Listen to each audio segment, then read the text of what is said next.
Welcome back. This is Buddhist Books Podcast, episode 238, Tipiṭaka, part 157, in which we will begin reading Mahāvagga IV. So this is Mahāvagga IV, part 1. So if you're asking yourself, what is Mahāvagga? Mahāvagga means the Great Division. It's like one of the chapters or chapter headings or books within what's called the Vinaya Piṭaka, which means discipline basket. It is one of the 3 baskets, or Tipiṭaka, which means 3 baskets. Tipiṭaka is the Sanskrit. Tipiṭaka is the original Pali. That's the pronunciation that we use here.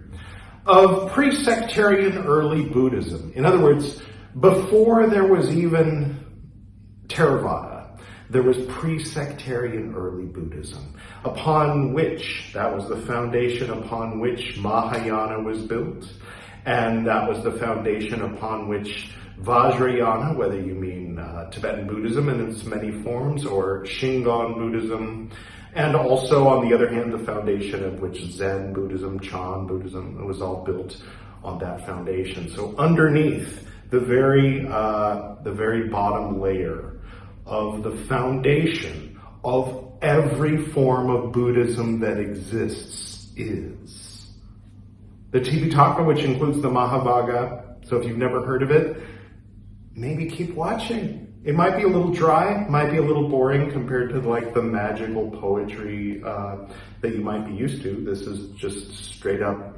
how things went, how things were, how the rules of order were established in the original Sangha. Eventually, we will finish the Vinaya Piṭaka when we finish. See, we've read these 3 books already. We're in the middle of the 4th one. Then there's the 5th one. Then there's the 6th one.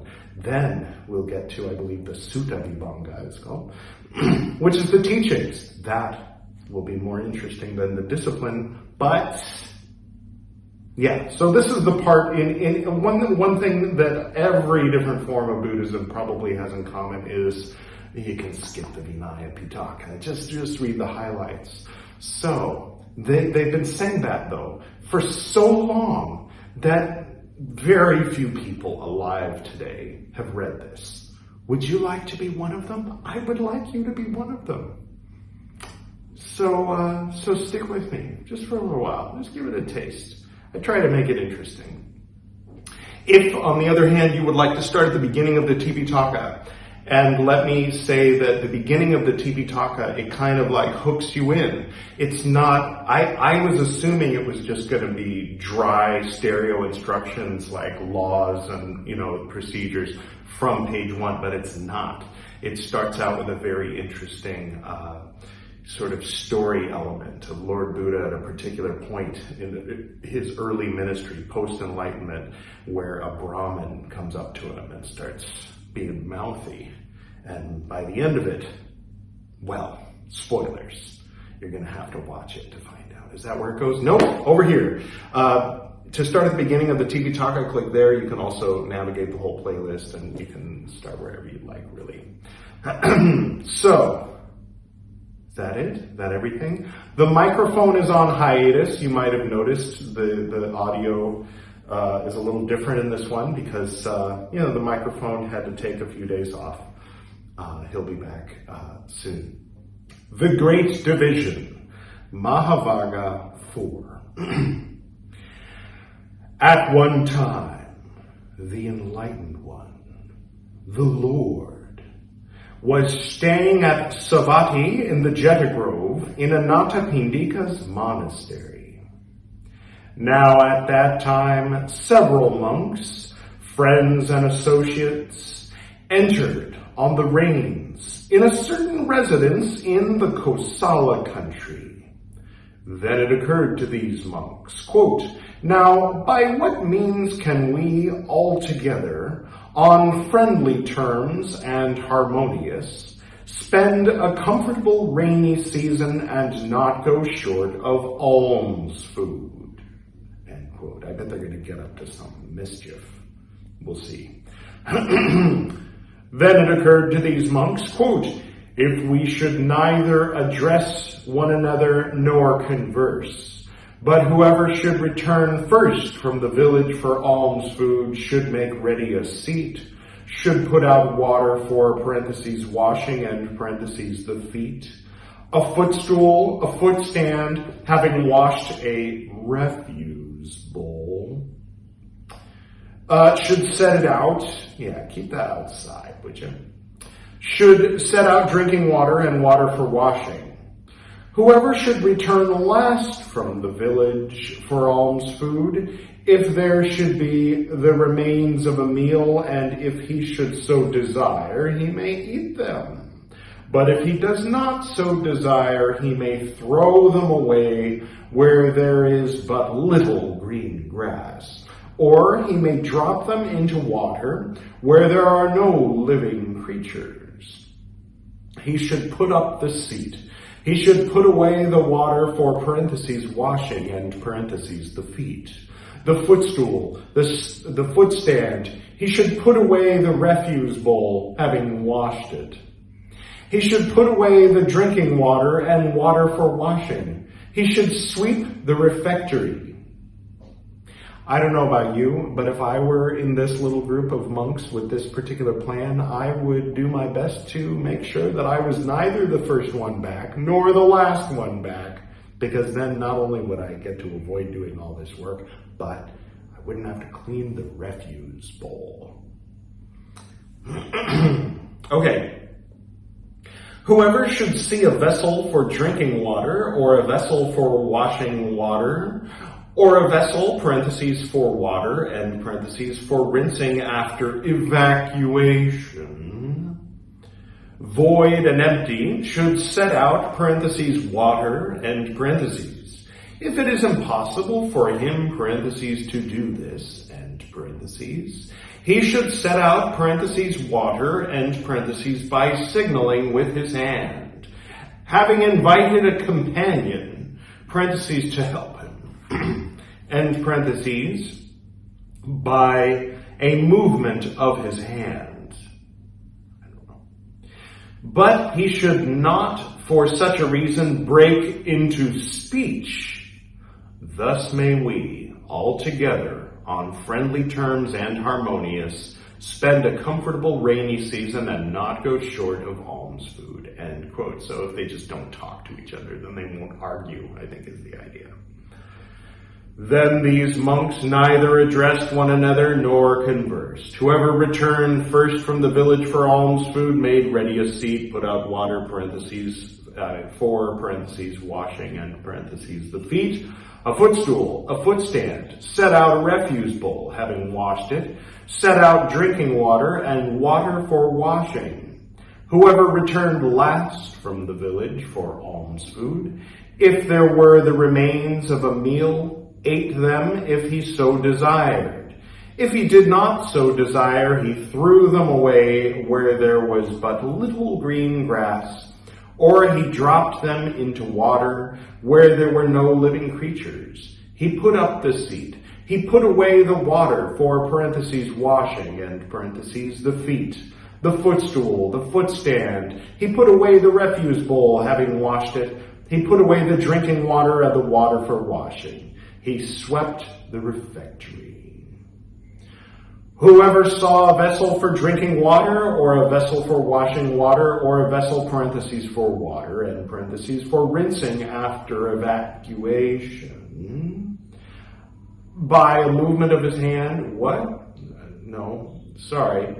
Void and empty, set out water. If it was impossible for him, parentheses, to do this, and parentheses, he set out water by signaling with his hand, having by a movement of his hand, invited a companion, parentheses, to help him, end parentheses. So maybe like something like that. Oh, in India, this means come here. So that's fun. Because in where I come from, this means hi or bye. Here it's come here. And so a friend of mine and another American had come just for a few days to New Delhi, and he was like, yeah, I went out to the bar and I saw this woman over there and she was looking at me. So I waved at her and she got really upset and never looked at me for the rest of the night. I'm like, you told her, come here. It's like, oh, whoops. Back to the, sorry. Yes, where were we? Right. But not for such a reason did he break into speech. Now it was the custom for monks who had kept the reins to go and see the Lord. That means Lord Buddha, not Jesus, for the folks who are new. Okay. Then these monks, having kept the reins, at the end of the 3 months, packed away their lodgings and, taking their bowls and robes, set out for Savatthi. In due course they approached Savatthi, the Jeta Grove, Anathapindika's monastery, and the Lord. Having greeted the Lord, they sat down at a respectful distance. Now it is the custom for awakened ones, for lords to exchange friendly greetings with incoming monks. Then the Lord spoke thus to these monks, quote, I hope that you were well, monks. I hoped that you kept going. I hope that all together, on friendly terms and harmonious, you passed a comfortable rainy season and did not go short of alms food. End quote. Quote, we were well, Lord, we kept going, Lord.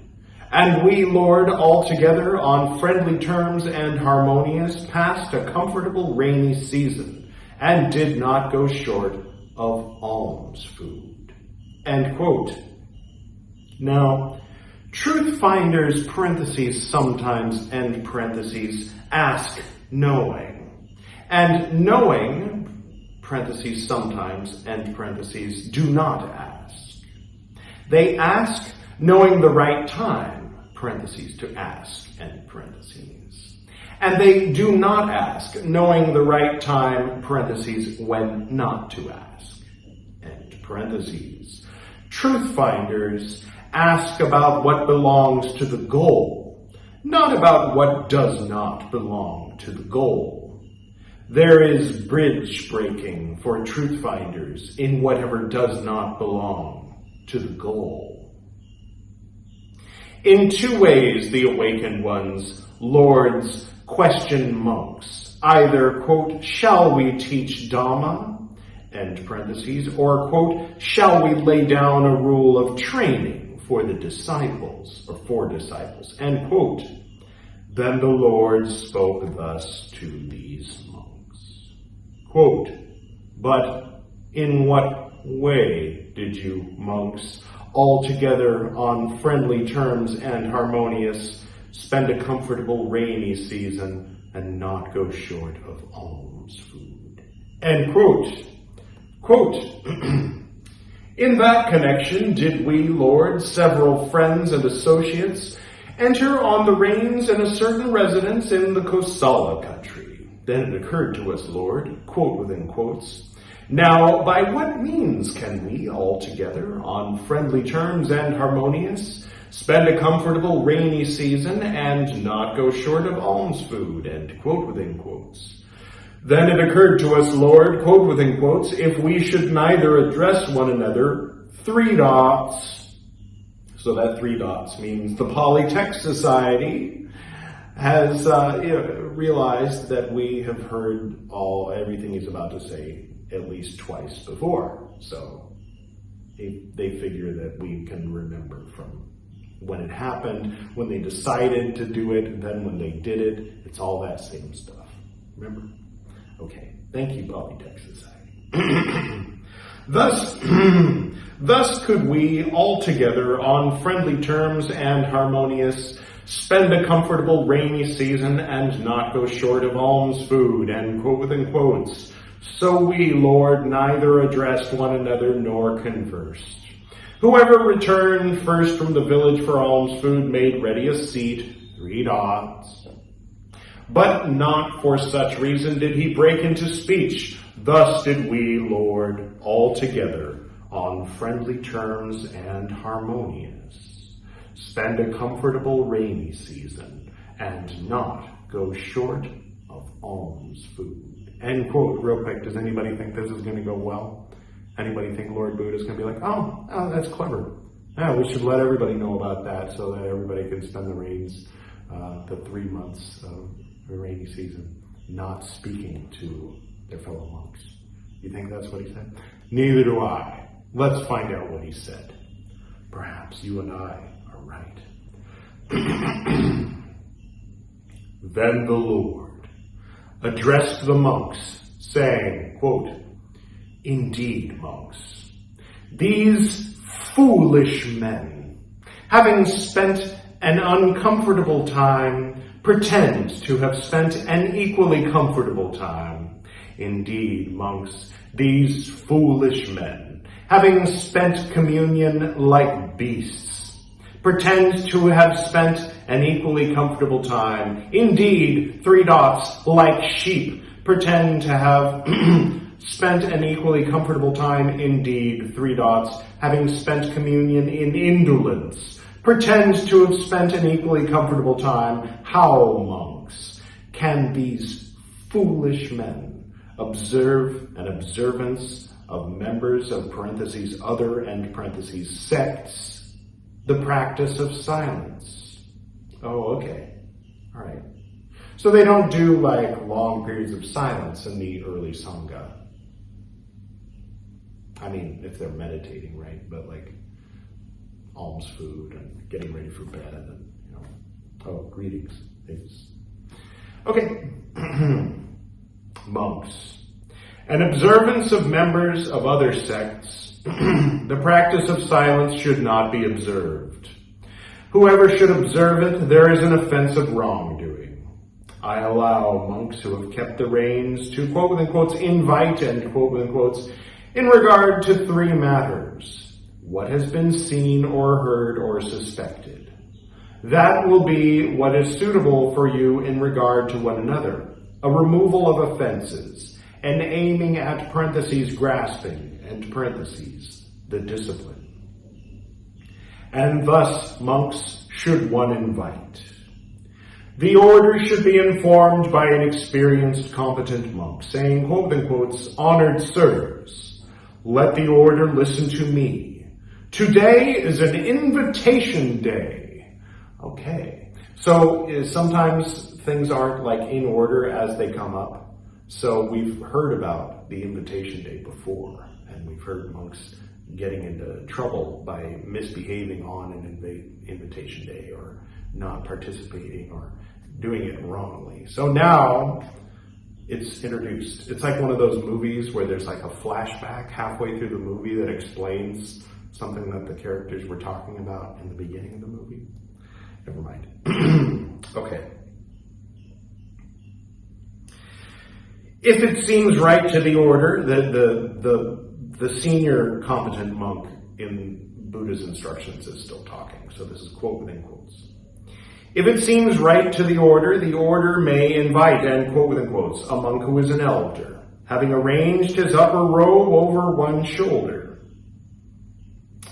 having sat down on his haunches, having saluted with joined palms, should speak to it thus. What's it? All right. The order. Okay. Quote within quotes. Your reverences, I invite the order in respect of what has been seen or heard or suspected. Let the venerable ones speak to me out of compassion, and seeing I will make amends. And a second time, 3 dots, he says all that stuff he just said.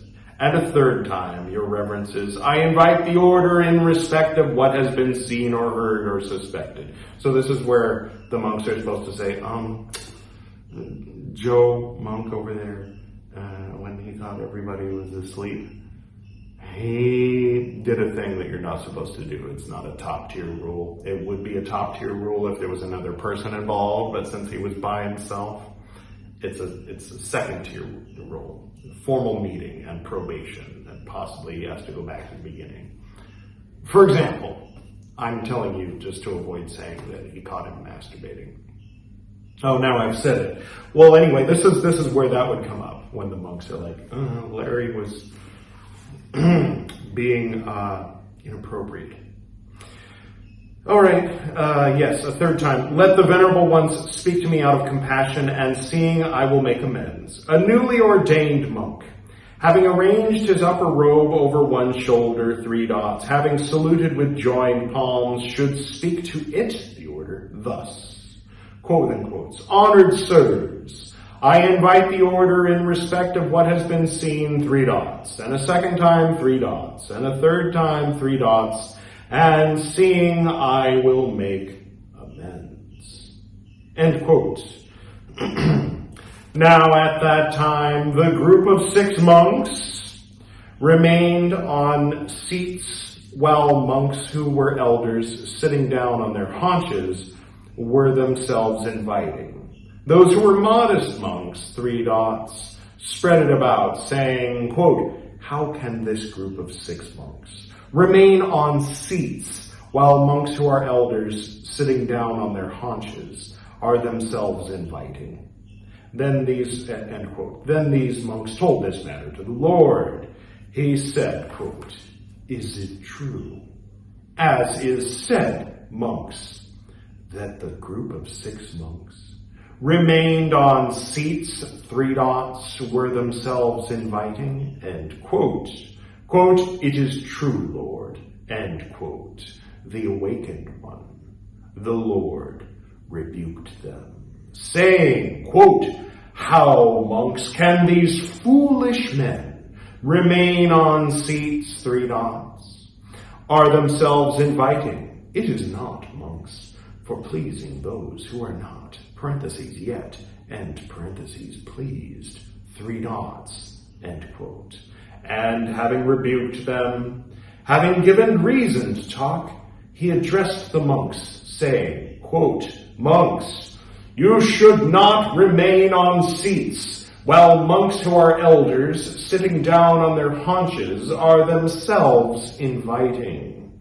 I allow you monks to invite while each and every one is sitting down on his haunches. End quote. Now at that time, thank you, the group of 6 monks.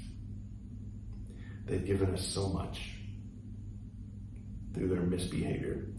Now at that time, a certain elder, feeble with age, thinking, until all have invited, end quote, while sitting down on his haunches and waiting, fell down in a faint. They told this matter to the Lord. He said, quote, I allow you monks, parentheses, each one, end parentheses, to sit down on his haunches during the period until he invites, and having invited, to sit down on a seat, end quote. All right.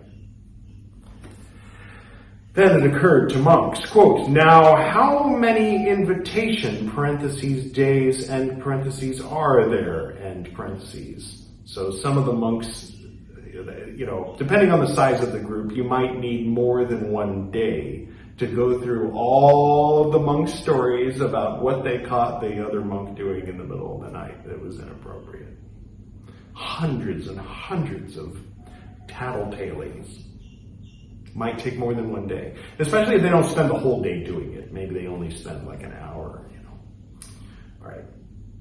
End quote, they told this matter to the Lord. He said, quote, monks, there are these 2 invitation, parentheses, days, end parentheses, the 14th and the 15th.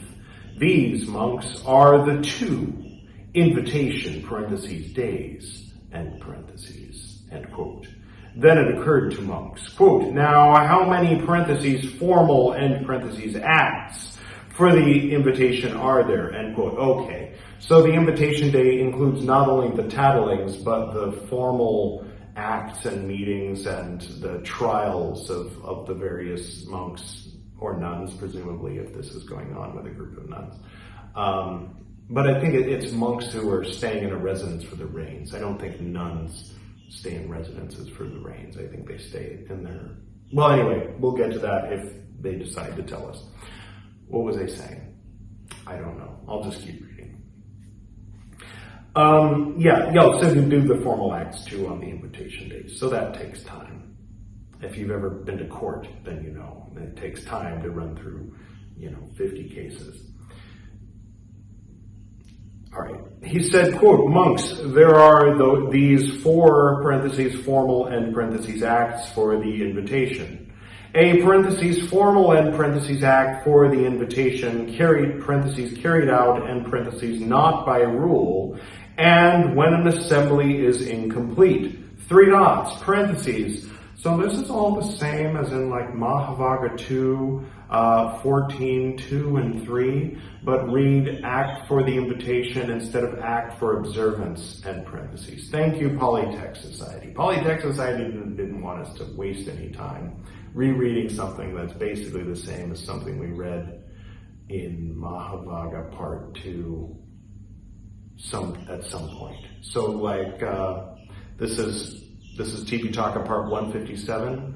So sometime in the 140s or 130s, somewhere in the Tipiṭaka 130s, Buddhist books, 199 or 205, somewhere in there, if you want to rewind and watch hours and hours and hours of episodes, then eventually you will find the part where they're talking and they say something kind of similar to what was said just now. And then you can copy paste that here and read invitation instead of observance day. So it's basically dealt with the same as the observance day, which if I'm not mistaken is the 15th and 16th. So the invitation day is 14th and 15th, observance day is 15th and 16th. I could be wrong. They say, hey, did any monks break any rules? Larry forgot to do this. And then after they're done, okay, let's all recite the rules. Larry must not forget to do this, I'll keep reading. 3 dots, you monks should train yourselves thus, end quote. Then the Lord addressed the monks, saying, quote, gather together, monks, the order will invite, end quote. When he had spoken thus, a certain monk spoke thus to the Lord, quote, there is, Lord, a monk who is ill, he has not come, end quote. He said, quote, I allow you monks to give invitation on behalf of a monk who is ill, and thus monks should it be given. That ill monk, having approached one monk, having arranged his upper robe over one shoulder, having sat down on his haunches, having saluted with joined palms, should speak thus to him, quote within quotes, I will give the invitation, convey the invitation for me, invite on my behalf, end quote within quotes. If he makes it understood by gesture, if he makes it understood by voice, if he makes it understood by gesture and by voice, the invitation comes to be given. If he does not make it understood by gesture, 3 dots, by gesture and voice, the invitation does not come to be given. If he thus manages this, it is good. If he does not manage it, then monks, that ill monk, having been brought to the midst of the order, on a couch or on a chair, should invite. If monks, it occurs to the monks who are tending to the ill one, 3 dots, parentheses, so this is all the same as like in Mahāvagga II, with the observance and the ill monk on a couch being brought into the midst. It's basically the same stuff. End parentheses, 3 dots. The ill one should not be moved from parentheses that and parentheses place. The order having gone there may invite, but one should not invite if an order is incomplete. Whoever should so invite, there is an offense of wrongdoing. If, monks, the conveyor of the invitation goes away then and there, 3 dots, parentheses, so this part's the same as in Mahāvagga II when something similar came up. And parentheses, right? Oh yeah, read invitation. Although the invitation, the conveyor of the invitation instead of entire purity. Oh, so this part's the same as the way entire purity is given. Right, okay, and parentheses, 3 dots. There is an offensive wrongdoing for the conveyor of the invitation. I allow you monks on an invitation day to give the consent also by giving the invitation. They are the order's business.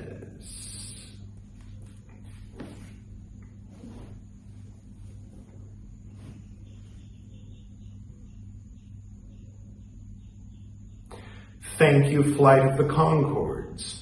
And I hope you all enjoyed yourselves today. And, all right. So, there it is.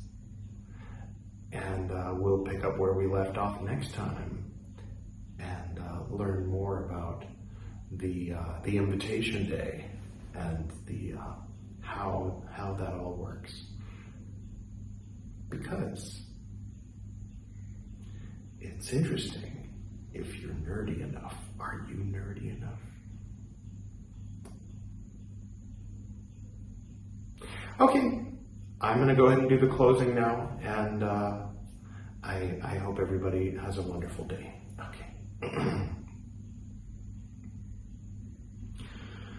To the north and to the south, to the east and to the west, to the spirits of light among us and to the spirits below, we send out our reverent love and compassion. May all beings be happy. May all beings be serene. May all beings be in peace.